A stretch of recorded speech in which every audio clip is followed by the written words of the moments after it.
Hi friends, welcome on my YouTube channel सभी में। Friend, आज हम जानेंगे कि कब दो मैट्रिसेस की मल्टीप्लाई पॉसिबल होती है। ठीक है फ्रेंड, सपोज हमने मान लो दो मैट्रिसेस हमें दी गई हो। ठीक है फ्रेंड, तो किस कब उसकी मल्टीप्लाई पॉसिबल होती है ये जानते हैं। ठीक है, सपोज हमें कोई मैट्रिक्स दी गई। ठीक है, हमने एक मैट्रिक्स भाई ए हमने ये ले ली मैट्रिक्स। ठीक है, तो मैंने बी मैट्रिक्स क्या ले ली, सपोज मैंने ये ए बी सी। क्या ए बी की मल्टीप्लाई पॉसिबल है?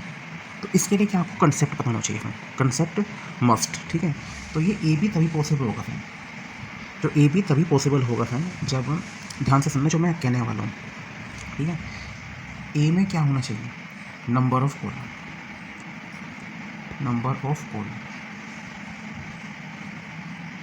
ए में क्या हो, नंबर ऑफ कॉलम, और बी में क्या हो बी में नंबर ऑफ रो। अगर ये कंडीशन सेटिस्फाई करती है, ठीक है ना, I repeat again, A B तभी पॉसिबल होगा। ए में क्या होना चाहिए, नंबर ऑफ कॉलम, बी में होना चाहिए नंबर ऑफ रो। अगर ये क्या हो, इक्वल हो, क्या हो, इक्वल हो। अब आप देखिए, इसमें अगर मैं बात करूँ तो ए में क्या है, नंबर ऑफ कॉलम कितने हैं भाई, एक ही तो कॉलम है, एक ही तो कॉलम है इसमें। और अगर मैं बी में देखूँ, रो कितनी है भाई, रो इसमें एक ही तो है।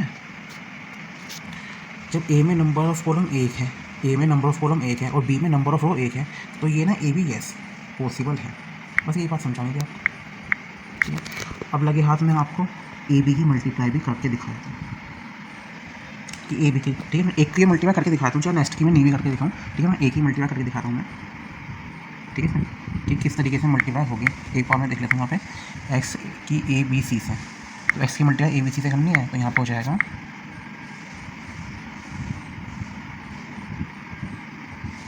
फिर क्या है वाई ए बी सी। फिर चलो इसको मैं अब जल्दी से कर लेता हूँ।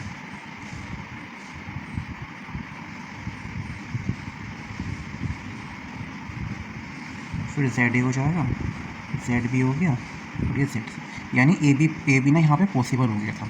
और ये बन गई है 3x3 की मैट्रिसेस। ठीक है, 3x3 की मैट्रिक्स बन गई है। ठीक है फ्रेंड, तो ये ए बी ना पॉसिबल था। ये तो आपको समझ कंसेप्ट पता चल गया आपको। कंसेप्ट क्या था कि ए में जो नंबर ऑफ कॉलम होंगे ना वो बी के नंबर ऑफ रो के इक्वल हो जाए। जैसे यहाँ पे कॉलम एक ही था बी में, लेकिन बी में रो एक थी, तो दोनों बराबर हो रहे थे ना, तो तभी ना ए बी पॉसिबल था। अब मैं एक एग्जाम्पल लेता हूँ कि जिसमें ए बी पॉसिबल ना हो।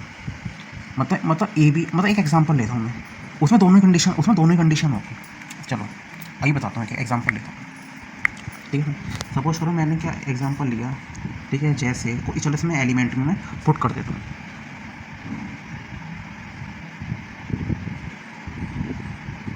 ठीक है, और बी को मैंने यहाँ पे लिख दिया। ठीक है फ्रेंड, बी को मैंने यहाँ पे लिख दिया।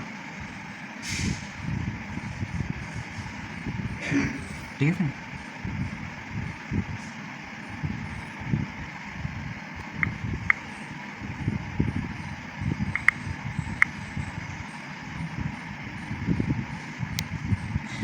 अब आप देखिए, अब मैं आपसे अगर एक बात पूछूं, ए बी पॉसिबल है। अब आप क्या कहेंगे कि सर ए में जो है नंबर ऑफ़ कॉलम कितने हैं भाई, 3 है। इसमें जो नंबर ऑफ़ कॉलम है भाई वो 3 तो है, और बी में मुझे फिर तो बी में भी नंबर ऑफ़ रो 3 होनी चाहिए, तो इसमें है यस, इसमें भी 3 है। इसमें नंबर ऑफ़ रो कितनी हो रही है, 1 2 3, यस है ये। इसमें कॉलम कितने हो रहे हैं, 3 हो रहे हैं, 1 2 3, यानी 3, यानी ये पॉसिबल है। यस, ये पॉसिबल है, ए बी की मल्टीप्लाई हो जाएगी। ठीक है फ्रेंड, अगर मैं इसकी मल्टीप्लाई भी करके दिखाऊँ, ठीक है फ्रेंड, तो काफ़ी टाइम लग जाएगा, वीडियो लॉन्ग हो जाएगी। लेकिन हालांकि आपको मैट्रिक्स की मल्टीप्लाई करना बहुत आसान है, 12th में हम खूब करते हैं प्रैक्टिस, जम के प्रैक्टिस करते हैं। ठीक है फ्रेंड, तो आपको आती भी होगी, मैं ये समझता हूँ। तो ए बी की मल्टीप्लाई पॉसिबल है, आप कर लोगे। मतलब यहाँ पर जो केस है ना, जो ए बी हो जाएगी मल्टीप्लाई, क्योंकि कंसेप्ट फॉलो हो रहा है यहाँ पे, कंसेप्ट सेटिस्फाई हो रहा है। अगर मैं इसका जस्ट अपोजिट कर दूँ बी ए, अब मैं जस्ट इसका अपोजिट कर दूँ बी ए, क्या बी ए पॉसिबल है? अब आप देखिए, बी ए पॉसिबल है। मैंने क्या बताया, नंबर ऑफ बी ए। अब आप बी ए से देखना, तो जब आप बी ए से देखोगे ना फ्रेंड, तो इस बार ना बी में जो नंबर ऑफ कॉलम होंगे, मतलब जो पहले, जैसे यहाँ पे पहले आ रहा था वर्ड ए, तो आप ए में नंबर ऑफ कॉलम देख रहे थे, और फिर बी में क्या देख रहे थे, फिर नंबर ऑफ रो इक्वल हो रही थी।